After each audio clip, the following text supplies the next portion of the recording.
Hi, welcome to Season 3, Episode 3 of the Weekly Wave. I'm Matthew Lyons. And I'm Aaron Johnson. And our special guest here today is the new principal of Abington High School, Mr. Jonathan Bourn. How are you? I'm good. Good afternoon, gentlemen. Thank you for having me on your show. Thank you for coming on. My pleasure. So obviously, it's your first year. It's a big year, too. How do you even handle this? So I got to be honest, one of the biggest helps in a lot of this is having been an assistant principal here, over 10 years ago. It was great when I looked at the school website to see so many of the staff members that I got to know and trust and really enjoy working with are still here. And that's Superintendent Schaefer, Dr. Michella, Dr. Sullivan, who hired me, was a great help to transition, Ms. Flommer, and a lot of other fantastic teachers that I enjoyed working with. It's been a huge help. Just having known them and know that I have a really reliable, trustworthy staff here has made a big help in planning for the year ahead. Awesome. What has been the biggest challenge of trying to run a school during COVID-19? Yeah, it's hard to say that there's one singular challenge. I would definitely say it's both planning for an uncertain future, so it takes a lot of kind of creative imagination, but at the same time staying nimble to what you have planned, to being able to pivot from it and not get too fascinated with your own plans. But I would say the single greatest challenge is how almost everything we do is new. The new schedule, new arrangement to bridge block, and how we do attendance. Even though some things are the same, we have to change it. So almost everything that has been done this year had to either be created from scratch or adapted to fit our new circumstances. So it just takes so much longer to do everything. So everything's new. That's insane. I mean, even when did you know that you were going to be coming back as principal? Did you have a clear timeline of okay, things need to be done by this point, or? Yes, so I knew by the end of April, beginning of May, that I was going to be coming back. So I know what I signed up for. So Superintendent Schaefer, it says, "I'm sorry it's so complicated." I said, I know what I got into. So I had a sense I was able to start doing some work in May and June, which helped to just get a heads up and connect with folks and hire an assistant principal. And so we have Ms. Clements, who's outstanding. So I was very fortunate to be able to add her to the team. I knew through July and August what we needed to do was to build what would be basically our master schedule.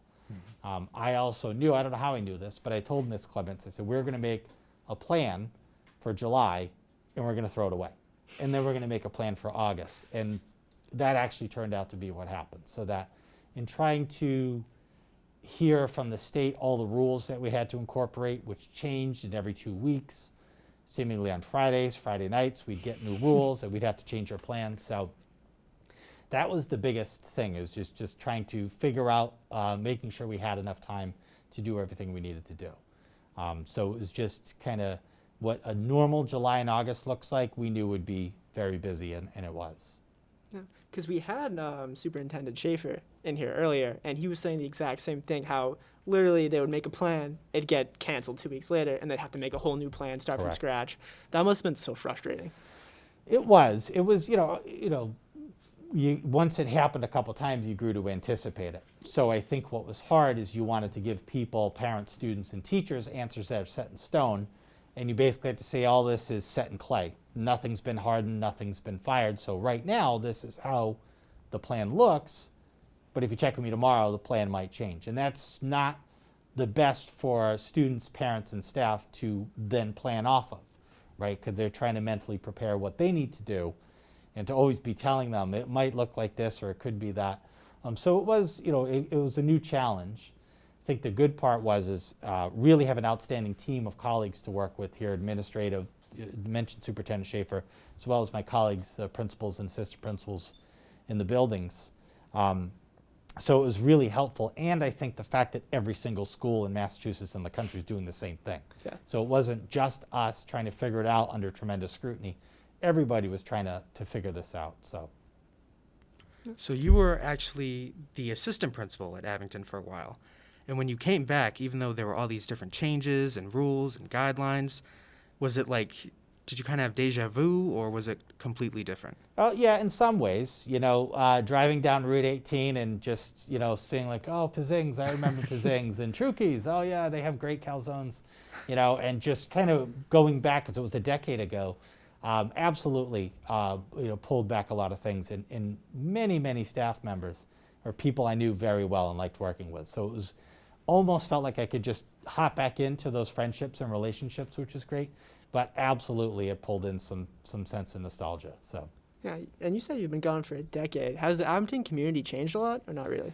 I wish I could speak with more authority about that, but my life in Abington since July has been basically at 201. I haven't been able to get out. Normally in a typical year, you'd be out at games and football fields and chatting with folks, and that's obviously restricted for all the reasons we know why. So. I'm learning, I guess, some of the face and the dimensions of the population has changed. The town looks strikingly similar. Route 18 is a disaster, though. I mean, that's something that is new, but I think that was always the case, but for different reasons. So I know the town is changing demographically as some of the other towns around have, but that kind of the culture, the spirit, the pulse of the town is exactly what I remember. So. Awesome. So you were a principal at Needham, and actually a teacher at Brockton, amongst other places. What have you learned from there that you can apply to Abington? Yeah, I wouldn't say, again, like there's one singular lesson. I think the one thing I've learned is to embrace is how little, I don't want to say how little I know. I've learned to always not be surprised at learning new things.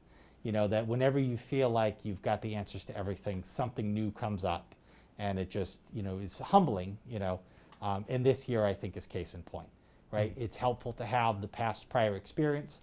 Not all of it applies, right? But it is just good to have a knowledge base to go from.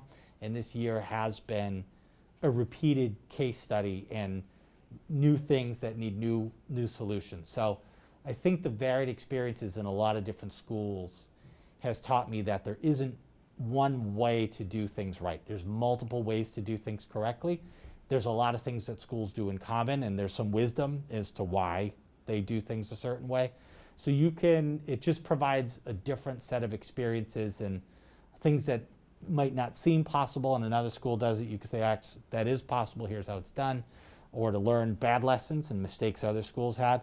All of that's experience just to provide, I think, a broader spectrum of possible solutions and improvements that can be done. Thank you. Yeah, so I have kind of like a lengthy question, so please take your time with this. But with the new schedule in place during school, not a lot of students are able to kind of meet you or get to know you as they would a regular principal, right. Like in a regular year, sorry. So how would you describe your personality and like your philosophies as a principal this year? Sure. So one of the things I want to distinctly do is to meet as many students as possible. As we talked prior to the show getting started, it's harder because I don't see students as often. And when I do see you have masks on, and it's just a little harder to do face and names. Yeah. And the cafeteria setup, which is not what we want, but it's what it has to be, is fairly, isolating. And not many students are psyched to have me come over in my very loud voice, chat them up about their Ritz crackers or their Cool Ranch Doritos. So I don't get to have those conversations. So personality-wise, I think, I love being in schools. This is where I belong. I belong working in public schools, and I've known that for as long as, I think since I was a sophomore in high school myself, that I was going to be a teacher or something. I knew that was going to happen. So, personality-wise, I'm happy almost every single day you see me here. Not to say that there aren't challenges, and there are days that are tough. But the students are actually just like the raw energy we all work on. So every day you all show up is a good day. Tomorrow, for example, it's quieter around here. It's actually busier and harder, really? Believe it or not, Wow. yeah, than when the students are in here. It's much more enjoyable. You walk into a class and see someone struggling with a math problem and they figure it out. That's what we do. That's fuel for us. So, my thing is I want to make connections with kids. Get to know them. It's really important for me to hear and see what their experiences like are in school, because that helps inform any program improvements or changes, just so I get a general sense of what the student life is like here. So I've made a few connections with students who are a little bit more forward and saying, hey, Mr. Bourn, let's chat it out. I will kind of seek out the quieter kids who kind of go under the radar, as it were, because that's who I was as a student. And I think there's just a lot to learn from those folks as well. All right. Amazing answer. Thank you so much for coming on. This was great to finally have this conversation, to chip away at the puzzle that is Mr. Bourn. Hopefully I'm not that complex. I kind of just am pretty much right out there with who I am, but Thank you so much. my pleasure. Thanks for watching, and tune in next week for a brand new episode of The Weekly Wave. Make sure to follow us on our social media at the Green Gazette and the Weekly Wave. Stay safe. Goodbye, everybody.